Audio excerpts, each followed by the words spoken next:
എന്തുകൊണ്ടാണ് കേരളത്തിലെ സാമാന്യ ജനങ്ങൾ BOT എന്ന ചുങ്കപ്പാതകൾക്കെതിരെ ചെറുത്തുനിൽപ്പിൻ്റെ പാതയിലേക്ക് നീങ്ങുന്നത്? BOT പാതകൾ ഉയർത്തുന്ന അടിസ്ഥാന വെല്ലുവിളികളുടെ പരിസരങ്ങൾ എന്തൊക്കെയാണ്? എന്തുകൊണ്ട് കേരളത്തിൽ റോഡ് വികസനം സ്തംഭനാവസ്ഥ നേരിടുന്നു? കേരളത്തിലെ റോഡ് വികസനത്തിന്റെ കാര്യവുമായി ബന്ധപ്പെട്ട് നമ്മൾ ചർച്ച ചെയ്യുമ്പോൾ നമുക്ക് നമ്മുടെ ഓർമ്മകളിലേക്ക് വരുന്ന ഒരു വളരെ പ്രധാനപ്പെട്ട കാര്യങ്ങൾ ഈ വഴി നടക്കാനുള്ള അവകാശം നമുക്ക് എങ്ങനെയുണ്ടായി എന്നുള്ള കാര്യങ്ങൾ കൂടിയാണ് നമ്മുടെ മനസ്സിലേക്ക് കൂടി വരുന്നത്.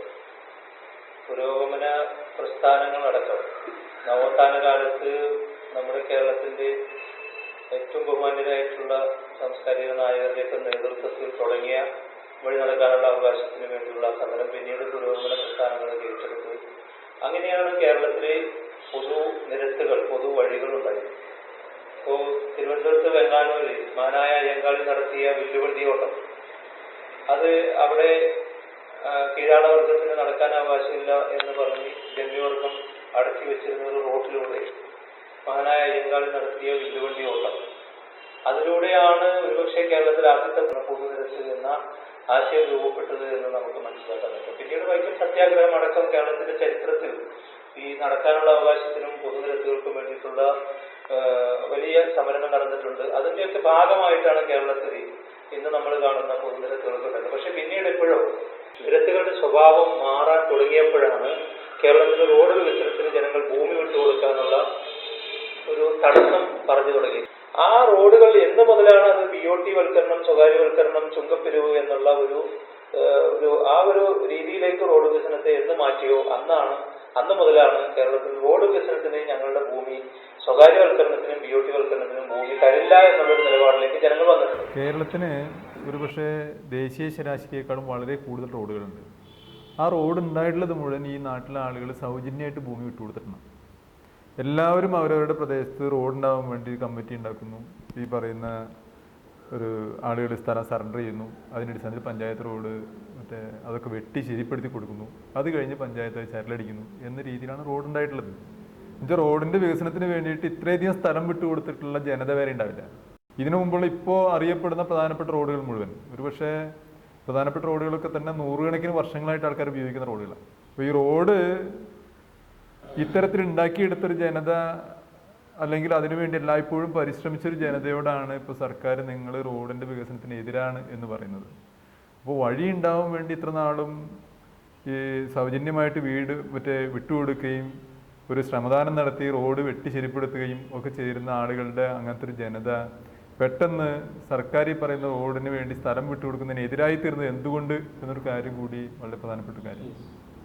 കേരളത്തിലെ ആദ്യത്തെ BOT വൽകൃത ദേശീയപാത അത് അങ്കമാലി മുതൽ മണ്ണുത്തി വരെയാണ്. ഇവിടെ പരിശോധിക്കുമ്പോൾ നമ്മൾക്ക് മനസ്സിലാകുന്നത് ഇവിടെ റോഡ് വികസനമല്ല നടക്കുന്നത്, തികഞ്ഞ അഴിമതിയും തട്ടിപ്പുമാണ്. ഇത് അവിടെ കഴിഞ്ഞ ഒരു 500 ദിവസം അവിടെ സമരം ആരംഭിച്ചിട്ട് 500 ദിവസമാവുകയാണ്. ഈ 500 ദിവസങ്ങൾക്കും ഏതാണ്ട് ഒരു 6 മാസം മുൻപ് മുതൽ ടോൾ റോഡുകൾ ഞങ്ങൾക്ക് വേണ്ട എന്ന് പറഞ്ഞ് ജനങ്ങൾ സമരരംഗത്താണ്. ഭൂമി കൊടുക്കുന്നതുമായി ബന്ധപ്പെട്ട് അവിടെ ഒരു തർക്കവും ഉണ്ടായിരുന്നില്ല. ജനങ്ങൾക്ക് അറിയില്ലായിരുന്നു. നാടിൻ്റെ വികസനത്തിന് വേണ്ടി വലിയ ത്യാഗം സഹിച്ച് ഏതാണ്ട് യഥാർത്ഥ വിലയുടെ 20% ഭാഗമാണ് ഭൂമിക്ക് വില സർക്കാർ കൊടുക്കുന്നത്. അങ്ങനെ ജനങ്ങളിൽ നിന്ന് കൊടുത്ത അല്ലെങ്കിൽ പിടിച്ചു വാങ്ങിയ ഭൂമി കുത്തക മുതലാളികൾക്ക് ഏൽപ്പിക്കുന്നു. അവിടെ റോഡിൻ്റെ പേരിൽ ഏതാണ്ട് യഥാർത്ഥ ചെലവിൻ്റെ ഒരു 2 ഇരട്ടി കൂട്ടിയ എസ്റ്റിമേറ്റിലാണ് റോഡിൻ്റെ പണി നടക്കുന്നത്. എന്ന് പറഞ്ഞാൽ റോഡിൻ്റെ ചെലവിനേക്കാൾ 2 ഇരട്ടി കൂട്ടിക്കാണിക്കുന്ന എസ്റ്റിമേറ്റ് ഉണ്ടാക്കിക്കൊണ്ട് പണി നടത്തുന്നു. അങ്ങനെ വലിയ ചെലവാണ് എന്ന് ജനങ്ങളെ ബോധ്യപ്പെടുത്തി അത് സർക്കാരിൻ്റെ കയ്യിലില്ല എന്ന് പറഞ്ഞിട്ടാണ് കുത്തക കമ്പനികളെ ഏൽപ്പിക്കുന്നത്. ഈ 45 മീറ്റർ എടുത്ത സ്ഥലങ്ങളിൽ ഒന്നും 45 മീറ്റർ ഉപയോഗിച്ചിട്ടില്ല. അവിടെയാണ് ഈ സർവീസ് റോഡുകൾ പണി പൂർത്തിയാക്കിയിട്ടുള്ളത്. മുഖ്യമന്ത്രി തന്നെ സമ്മതിക്കുന്നുണ്ട്. റോഡാണെങ്കിൽ അന്തർദേശീയ നിലവാരമുള്ള റോഡ് പണിതിട്ട് ഏതാണ്ട് കുണ്ടും കുഴിയും നിറഞ്ഞ് ഇപ്പോൾ കഴിഞ്ഞ ഒരാഴ്ചക്കകത്ത് 5 പേർ മരിച്ചുപോയി അപകടത്തിൽപ്പെട്ട്. ഈ റോഡിൻ്റെ അശാസ്ത്രീയത കൊണ്ടും പണി ഭംഗിയായി അല്ല നടത്തിയതെന്നുള്ളത് കൊണ്ടും ക്രമവിരുദ്ധമായി പണിത് എന്നുള്ളത് കൊണ്ടൊക്കെ ഉണ്ടായ അപകടത്തിൻ്റെ ഭാഗമായിട്ട് ഈ 5 പേർ ഒരാഴ്ചക്കുള്ളിൽ. അപ്പോൾ എന്ന് പറഞ്ഞാൽ അപകടം വാരി വിതറുന്ന ഒരു റോഡ്, അതിലൂടെ യാത്ര ചെയ്യാൻ പ്രാദേശിക വാഹനങ്ങളെ അടക്കം ടോളിൽ നിന്ന് ഒഴിവാകാതിരിക്കാൻ വളരെ ബോധപൂർവം അതിൻ്റെ ചുങ്കപ്പുര കെട്ടിയിരിക്കുന്നതിനെ പാലിയേക്കരയാണ്. ഞങ്ങളൊക്കെ മനസ്സിലാക്കുന്നത് ആ ചുങ്കപ്പുര ഏതാണ്ട് ഇപ്പോൾ നിൽക്കുന്ന സ്ഥലത്ത് നിന്ന് 2-3 കിലോമീറ്റർ മാറി മണ്ണുത്തി പ്രദേശത്ത് വരേണ്ടതാണ്. എന്തുകൊണ്ട് പാതിരേക്കൽ അത് വന്നു? തൃശ്ശൂരിലേക്കുള്ള ആ പ്രദേശത്തെ പ്രാദേശിക വാഹനങ്ങൾ മുഴുവൻ ചുങ്കപ്പുരയിൽ കൊണ്ടുവരണം. ടോൾ റോഡുകൾ തന്നെ ലോകത്ത് ഒരുപാട് ഉണ്ടായിട്ടുണ്ട്. അവിടെയൊക്കെ തന്നെ പ്രാദേശിക വാഹനങ്ങളെ ഈ ടോളിൽ നിന്ന് ഒഴിവാക്കി പോകാനുള്ള സൗകര്യങ്ങളുണ്ട്. ഇവിടെ സഞ്ചരിക്കാൻ വേറെ ആൾട്ടർനേറ്റീവ് ഇല്ല, വേറെ മാധ്യമമില്ല. ഈ റോഡ് മാത്രം വിനിയോഗിക്കണം.